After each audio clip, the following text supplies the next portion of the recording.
Welcome to the empowering world of Ladies Who Leap podcast, where brave souls share their remarkable journeys of venturing beyond their comfort zones to craft lives filled with passion and purpose. Tune in to hear the awe-inspiring tales of individuals who dared to defy their fears and embrace the unknown, paving the way for a future they truly adore. Welcome to the Ladies Who Leap podcast.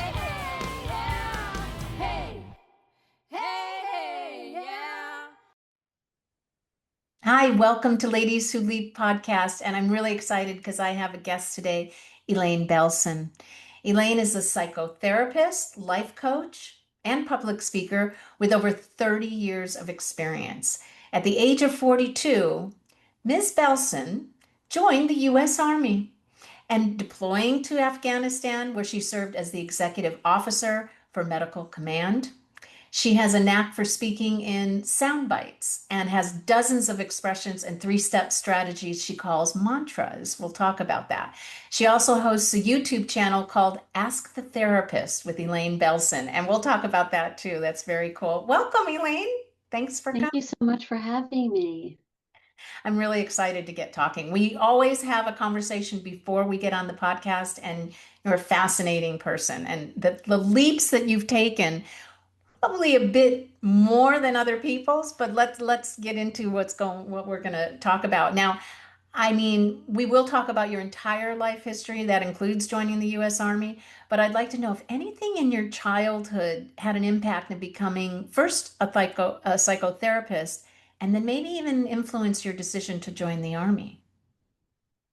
So, as far as the psychotherapy part, um, I do recall trying to sort of counsel or bring together whenever there was some sort of dispute in the family, sort of trying to be the go-between or the applying diplomacy. But the one memory that sticks out for me was being at the dinner table, and my brother and sister were older than me. My sister is 7 years older than me, and my brother's 11 years older than me. And so I distinctly remember sitting at the dinner table trying to get a word in, but I couldn't articulate myself the way they could. And that was a driving factor for me. I am so particular about my words and sounding articulate. And as a therapist, I have to do that. I have to be very thoughtful about the words that I use. So it fits really well with my personality. That's interesting because not, having to hone in on that skill, even though basically you were just a lot younger than them, and it really isn't expected that you could have that level of being able to communicate at that age, but it had an impact to you that Yeah. carried forth. Yeah, that's really interesting. So the big leap in your life was, well, let's start with getting into psychotherapy. What was the drawing force on that, and how did that particular career influence you as a person? Well, it's funny because since my early teens, all I ever wanted to do was be in theater. I just lived, eat, and breathe acting. And, I was one of those kids that would always get the leads in the school play. And I was fortunate enough to get accepted into New York University's uh, acting programs called Tisch School of the Arts. And it's considered probably one step below Juilliard. Ironically, I ended up leaving that program. I took Psych 101 and I just fell in love with it. And the other thing that was sort of a deciding factor for me is we used to, once a week, we would get these different celebrities who would come and speak to our class. And, this might date me a little bit. You might know some of these people, but like Wendy Wasserstein, the playwright, Oliver Stone, the director, Kevin Kline, the actor. And then there was Jane Alexander, another actress. And she said something to the group that stuck with me, which is if you have any doubt in your mind about this, don't do it. Because she said it's that hard to break into acting. And had gone from, like I said, being, the lead in the high school play to being among everyone being the lead in their high school play. Everyone there was good, and was talented. And in fact, even in my class, you've probably heard of Jessica Sarah Parker, Mhm. the actress. Well, she was in a TV sitcom with another actress named Jamie Gertz. And Mhm. Jamie Gertz was in my class, in my studio class.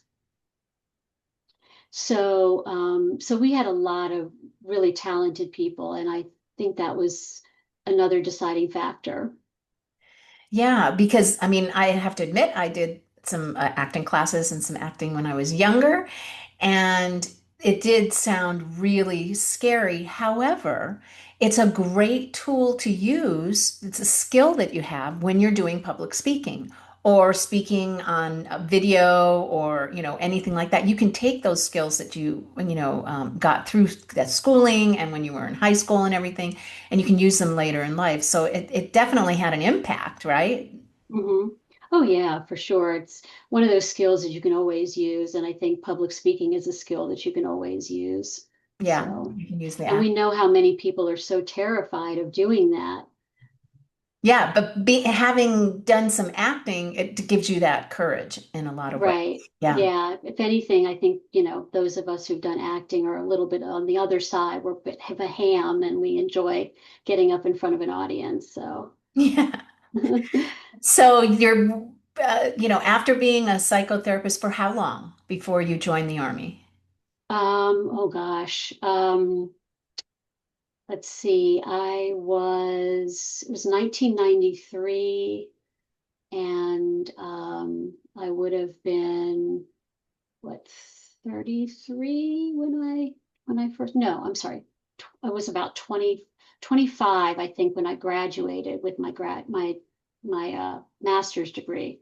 So so so that period of time between, so we're talking about like 40 years, I mean 20 years between the time that I got my graduate degree and ended up going into the army. Wow. So that's a big leap. Yes. Deciding in 2008 at 42 years old to join Hmm. the US Army. And it was during Afghanistan conflict, right? So it was Yes, kind of yes. conflict.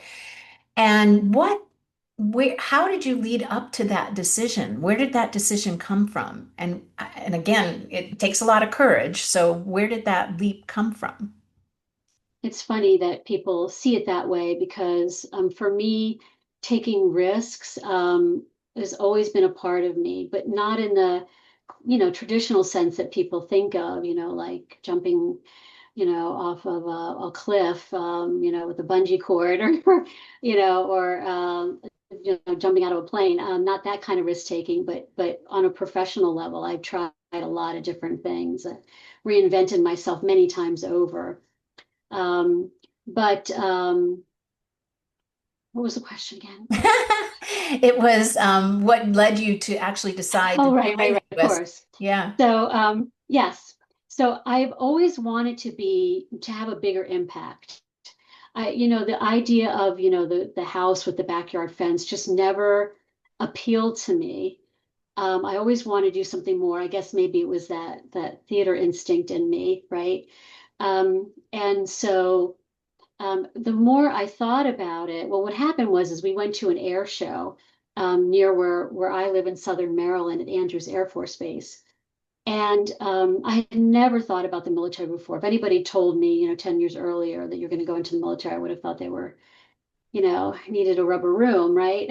So, but yeah, the more I thought about it and looked into it, the more I realized that this really fit what I had been looking for. And I've never had an issue with, crisis. Like I always am very calm in a crisis.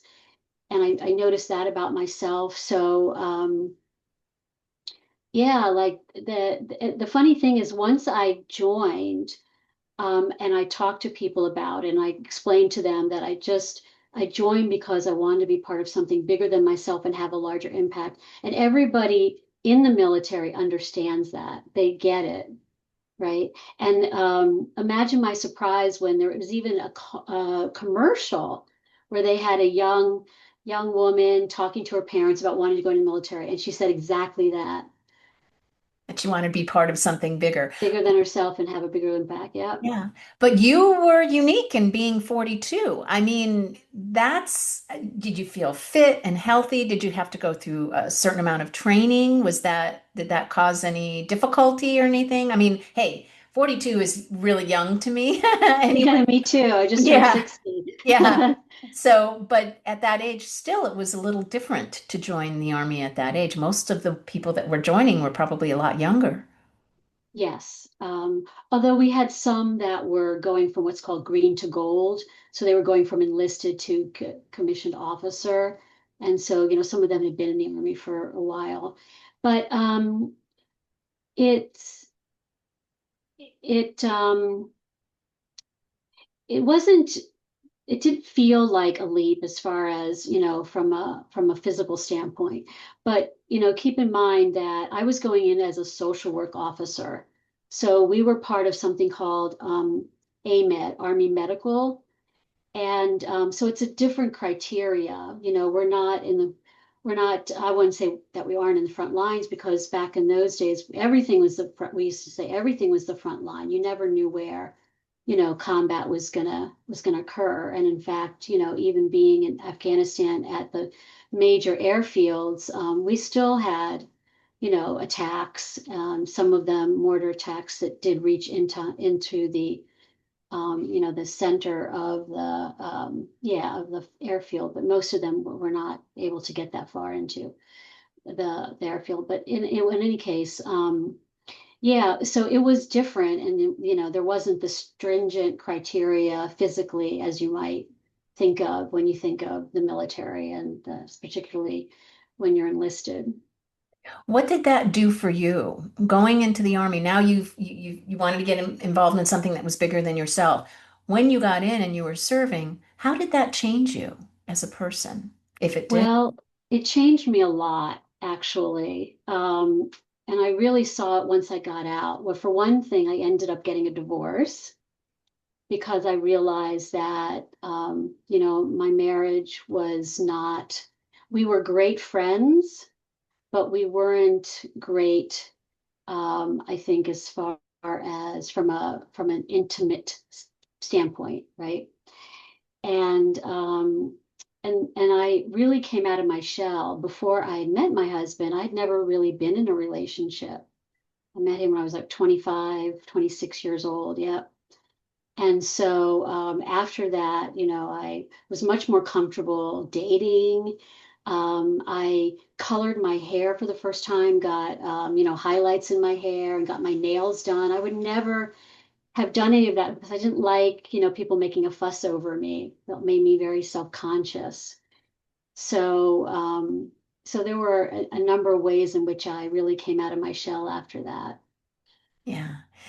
And you help women with anxiety, and you have techniques and offerings to help them. So we talked a little bit about the mantras that you have created. And mantras can mean different things, but you have a specific use for mantras and a specific meaning. Can you give us some insight on that method of getting them over anxiety using mantras? Yeah, I don't know why, but the funny thing about me is that I can just come up with these like sound bites, instantly. I'm very intuitive in my thinking, and so these concepts just sort of pop into my head. And the expression, a picture's worth 1,000 words. Well, a mental picture is very helpful. And so a lot of my patients find it really helpful when I can use an analogy, or, a three-step strategy or an expression that is easy to understand, easy to remember, and then easy to apply. So, once I got started on doing those, they just became more and more of a habit for me. So I have over 40 of them. Like, what's some examples? Mantras. Yeah. Well, for anxiety, since we're talking about anxiety, one of my favorites is we don't have a crystal ball to see into the future, but what we can have is a toolbox full of coping skills to take with us wherever we go. And what I mean by that is, life is full of uncertainty. And the way a lot of people try to deal with uncertainty is they worry, they anticipate, right? Or they rehash. That's what worrying is. It's either anticipating something or rehashing something. And, we can't predict every outcome. We can't control every variable. What we can do is arm ourselves with as many coping skills as possible so that we know that no matter what happens, we will find a way through it. And so, what I find is that where a lot of anxiety comes from is people not trusting themselves that they will manage. And so, I always say the more coping skills you have, the more confident you feel, the less anxious you're going to feel. Oh, that's interesting. Yeah, I like that. And also with anxiety, I know that even when you're going to do something that for the first time and you have no idea what it's going to be like, but you do have that worry and that anxiety, is mitigating your risks by kind of putting in, like if you were going to speak publicly and you have a whole PowerPoint behind you, what if the PowerPoint goes off? Print stuff out, put, like you said, kind of prepare yourself. Exactly. And then if something happens, laugh about it. Right. Well, I mean, you cannot know every single scenario that's going to happen, and it's going to happen, and usually there's a reason for it. So let it happen and be more comfortable with it. But that's a really good one. What other maybe mantras that have to do with other things that we do have a female audience here, but other things that women might deal with? Let's see. I have a three-step process that I encourage women to use, which is, and you kind of touched on it just then. The reason we have feelings is because they are a survival mechanism, just like um, pain and hunger. They are information of a need or a threat that we're ignoring. And so the way to cope with them is, like you said, like with anxiety, is to problem solve. I'm feeling anxious because I'm worried that my PowerPoint might go out. A problem solve, not worry about it. I like to use the analogy of, like, back in caveman days, if it started to get cold out, people didn't go, oh my God, I'm going to starve to death. Or what if we run out of food? What if we freeze to death, or we won't have any firewood or anything to keep us warm. No, they didn't do that. They would say, okay, it's getting cold out. Let's problem solve. We need to find a place to hunker down for the winter. We need to collect some food and some meat and some furs and whatnot. I mean, that's how we evolved. And so that's why we have emotions, is to get us to problem solve. And so my three-step process is to first identify the feeling, label it, then ask yourself, where specifically is it coming from? And it's really important to be specific. It's not enough to say, I feel anxious about failing this exam. Are you anxious that you're going to have a panic attack in the middle of the exam? Are you anxious that you're going to forget the material? Are you anxious you're not going to understand its test questions? Because that gets into, what you were just alluding to, which is problem solving. Once you identify the specifics, then the third step is to problem solve what's in my control. Yeah, because feeling out of control is another aspect of anxiety, is feeling like you don't have any sense of control. So going through, that's really nice. Going through those three steps is actually giving yourself a sense of control. So that to me would mitigate that anxiety feeling and give you a sense more of confidence when you're doing Mhm. whatever it is that you're doing for the very first time. Because I do like to say fear and anxiety are two things, right? Fear is knowing something you've already experienced that made you scared, and you're experiencing it again and it brings up the fear, whereas anxiety is completely about something completely unknown. you've never Hmm. experienced it, you are going into something and you simply, I mean, it could be not even true or reality what you're feeling as far as the anxiety, but it is something unknown that you're going to experience Hmm. and that you're looking into the future. Yeah. Yeah, Yeah. I find it's when people feel out of control is when they feel anxious. Yeah. We'll be right back. If you feel stuck in doubt, fear, or low confidence, there's a way forward. I'm Lisa Andria, emotional transformation specialist with Ladies Who Leap Coaching. I can guide you to clear the emotional patterns holding you back so you can trust yourself again, feel confident in relationships, and step into a life of clarity and purpose. Visit ladieswholeap.com and click on the Let's Connect button to start your leap journey today. Let's get back to the show. So, you've identified 6 common behaviors affecting women, causing negative self talk and imposter syndrome. And we really love talking about that because that's like our everyday life. What are they, and why did you identify them and include them in these 6 common behaviors? And Mhm. if you can tell us kind of how you suggest combating them. Right. So, like a lot of ideas that I've come up with, they've evolved over time, just the experience of doing this for as long as I have. And so, what I started to notice was this pattern that particularly women do, which is they mind read, they second guess themselves, they anticipate, they compare themselves to others, they self criticize and they overanalyze. Sound familiar?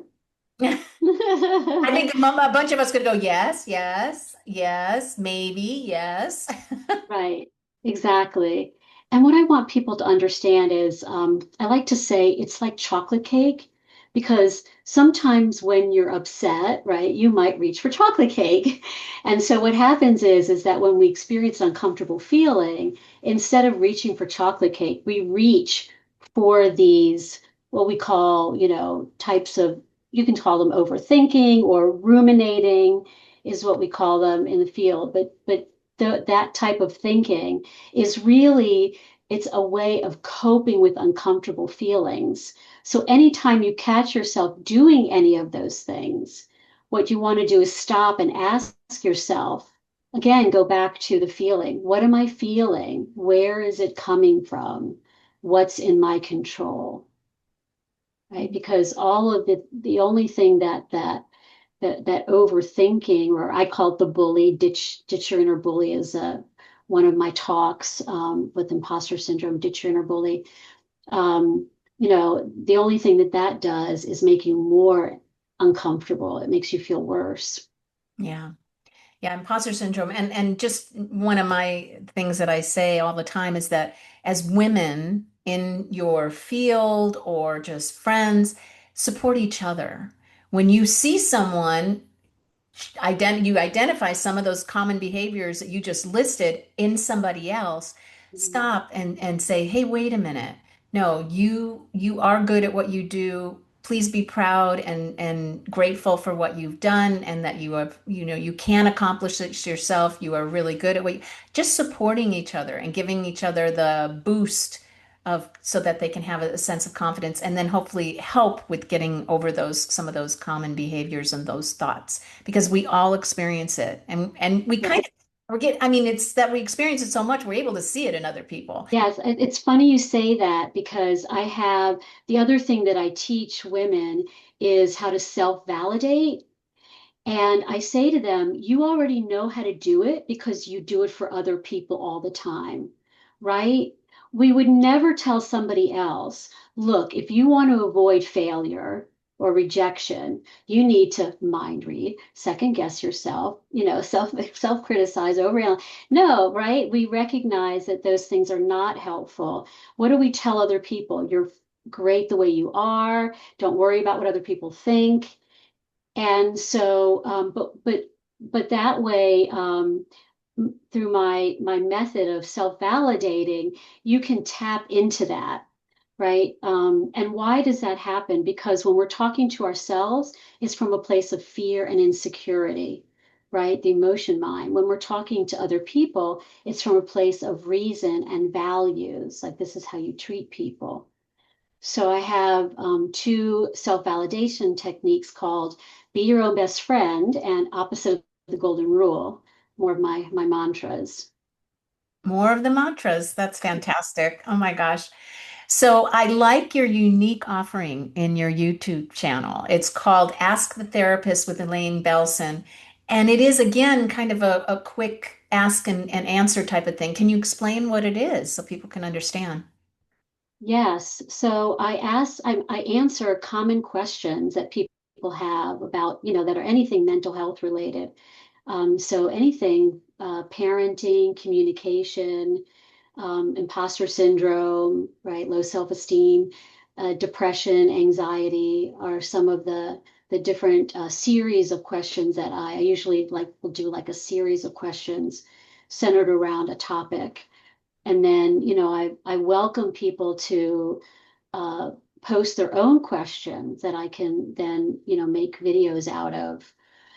So, I know people are busy and they have short attention spans.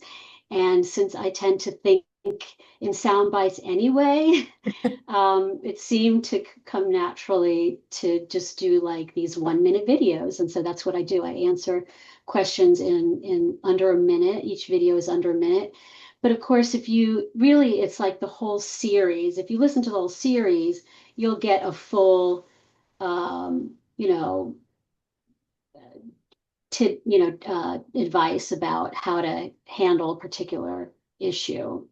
Yeah, okay. So but that's really cool. If you want to just do a search or go and subscribe to the Ask the Therapist with Elaine Belson, then any question that comes to mind, you can actually ask you and get a really quick answer. And then Right. kind of look through, I would assume each of the videos has kind of the question that's being answered Yep. listed so that you can even search that way and find Yep. an You search answer by question. or several answers that are linked to that same topic. Yeah. Yep.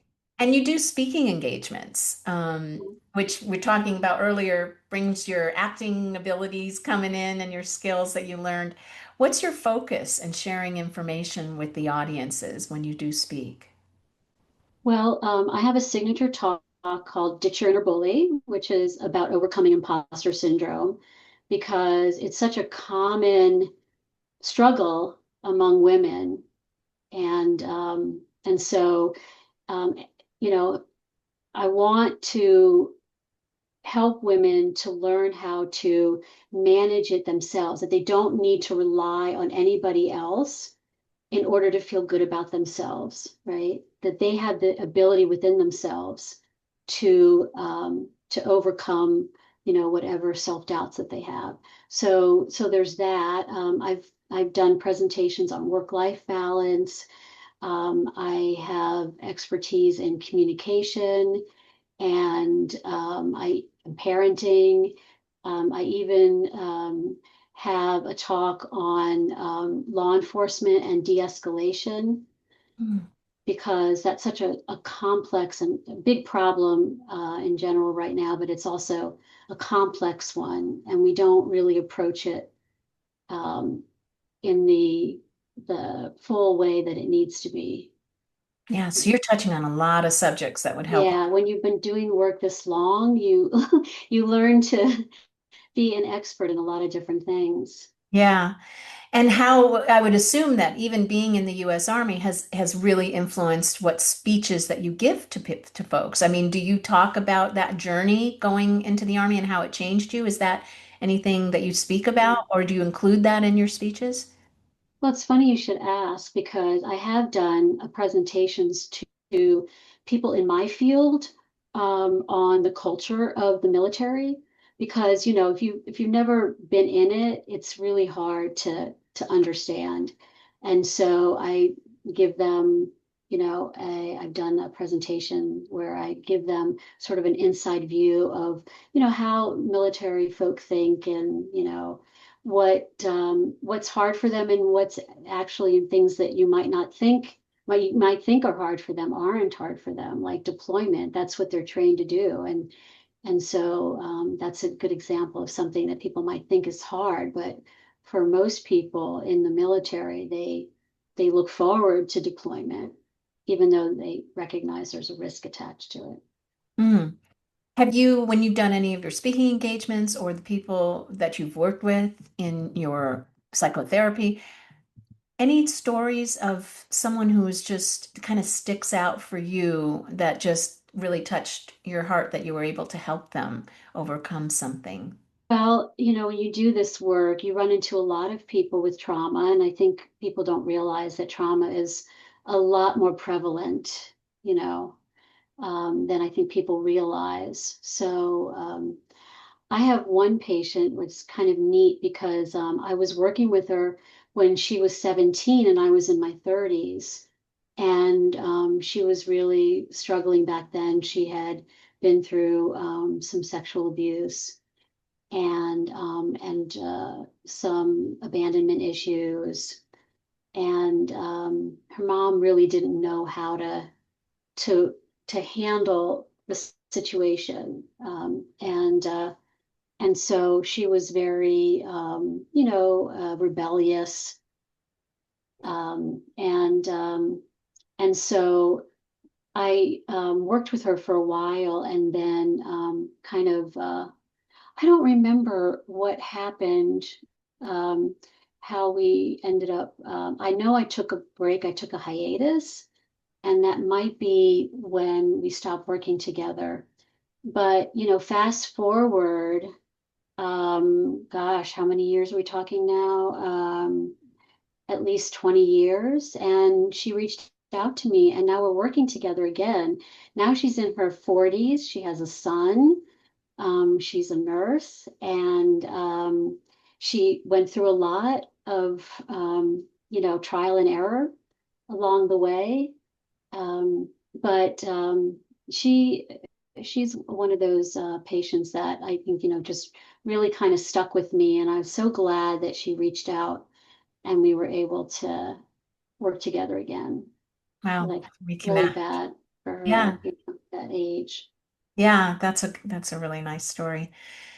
So, unless there's anything more that you'd like to share with us about your Ask a Therapist with Elaine Belson, your joining the army at 42, speaking in your sound bites and your mantras, is there anything else that you'd like to share with the women who are listening that could give them some insight in personal growth and development or getting through trauma?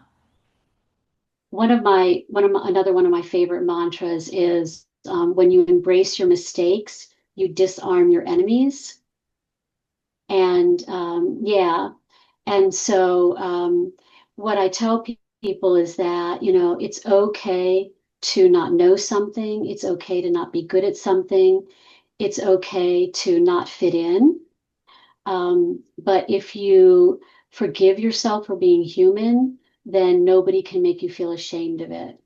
Because a lot of times what happens is that we we make ourselves vulnerable to other people's criticism because we can't accept, that what I call humanity, or the flaws within ourselves. And one of the first things I do is, another one of my mantras is, I can't promise you that I won't hurt, um, annoy, frustrate you, but I can promise I won't do it deliberately because that's just human nature, right? So I always remind myself, first and foremost, you're only human. Yeah, I love that because I've had my own issues with vulnerability, thinking, oh, I want everybody to like me, and that's just not possible. But to accept yourself just as you are with all your Mhm. imperfections. So, and which leads me to the point where I do ask for your favorite quote, mantra, or positive affirmation. I think that's so funny because you just gave me one. But I'm going to ask again, is there any quote, even from someone else, or another mantra that you literally live your life by yourself Mhm. that you'd like to share? Well, I'd like to go back to something that we kind of touched on earlier, and it kind of reminded me of experiences that I've had where we talk about supporting other women. One of the things that I think happens is sometimes women can be their own worst enemies. We have come to internalize a lot of, expectations, and particularly because we're so relationship oriented, and I believe that we are innately so, but I also think that it's been culturally imposed on us through, years of sort of being pigeonholed into certain roles, right? That are very relationship oriented. Um, that what happens is that anytime a woman dares to assert herself, even other women are like, oh my God, what a, you know, bitch, right? And I've seen that many times just in my own experience where, I'll give you a recent example where I was part of a group. I'm part of my chamber of commerce, and one of the groups that I'm a part of is the membership committee. And on the membership committee, we were starting out the meeting where we were talking about something that recently happened. It was a big story in the news, and it concerned a gun going off at a school. And so, we were talking about that. And after, three people had spoken about it, I spoke up and I said, so are we going to discuss, membership? Are we going to start talking about, what we can? And I tried to say it in a delicate way, but you could just feel the air, in the room just sort of deflate. And my good friend even reached out to me afterwards about it and said, did you notice that? And I have, so many little examples like that where I think, because women worry so much about relationships that they can even, that's the opposite side of it. Was I think we have to, like you said, if we're going to be encouraging or supportive of women, we also have to support them when they dare to assert themselves and go outside that box. Or make any mistakes if something's done, and it does, because it doesn't define you. It doesn't mean that you're a mean person, or that just simply because you wanted to move on from this very difficult topic as you were at the chamber, and so you were the one who brought it up, and but it doesn't define who you are. It just means that you were thinking that we should move on, and this was a very difficult topic, and it's enough. It's tough to talk about those types of things. What quote or mantra or positive affirmation would you Oh like my to share? goodness. And it's for even your own personal self, because you've written all these wonderful mantras and answer all these questions for others. But it would be something that you kind of live by yourself. Um, well, my own sort of philosophy is leave this world better than you found it. I am passionate about making a difference. So much so that it's visceral, so much so that I joined the army at the age of 42. Yeah. So yeah, that's definitely my life's meaning or quote. Yeah, no, that's fantastic. And that's a lot of what women, I think, a lot of women feel wanting to give back and actually make this world a better place. And that's where the giving and the wanting to help others comes from, is Mhm. wanting to help, humankind and other women to be more successful and to be happier in life and more fulfilled. So Right. I appreciate what you're doing. I love the idea. It's Ask the Therapist with Elaine Belson. It's on her YouTube channel, so make sure that you go there.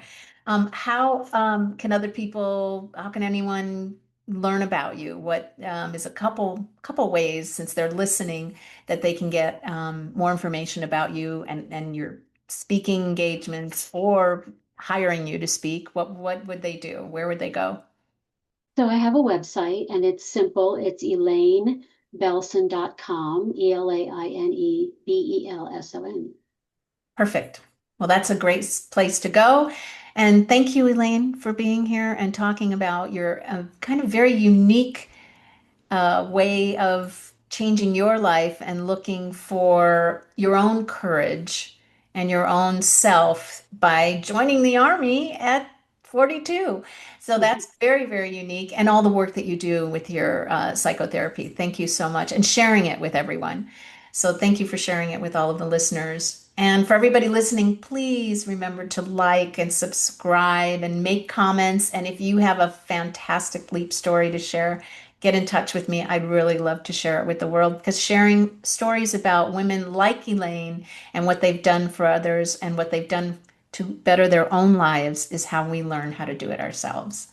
So thank you, Elaine. Thank you, Lisa. Have a great day, everyone. Thanks so much for listening or watching.